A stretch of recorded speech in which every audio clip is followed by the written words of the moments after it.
يقول النبي صلى الله عليه وسلم: إن أعجل الطاعة ثوابا صلة الرحم.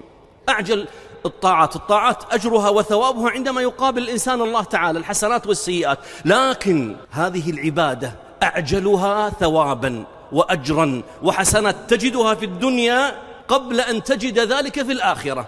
إن أعجل الطاعة ثوابا صلة الرحم، وإن أهل البيت، لا زال الحديث، يقول النبي صلى الله عليه وسلم: وإن أهل البيت ليكونون فجرة ويتواصلون فتنمو أموالهم وتكثر أولادهم، ولا تكون الصلة في بيت ويحتاج أحد منهم. لأن صلة الرحم تبارك في الأرزاق، تطيل في الأعمار. قال النبي صلى الله عليه وسلم: من أراد أن ينسأ له في أثره، ذكر حسن وكلام طيب بعد ما يتوفى، من أراد أن ينسأ له في أثره وأن يطال في عمره وأن يبارك في رزقه فليصل رحمه. ما تريد أن الله يبارك لك في رزقك؟ ما تريد أن يضاعف الله لك في حسناتك؟ ما تريد أن يطيل الله في عمرك؟ كل واحد منا يتمنى أن يطول عمره، ودائما طال عمرك ويتمنى إن شاء الله يطول عمرك في الطاعة، دعاء بعضنا لبعض. من أراد طول العمر فعليه بصلة الرحم. أعجل الطاعات ثوابا في الدنيا تجدها في الدنيا قبل ما تجد الثواب العظيم عندما تقابل الله تعالى.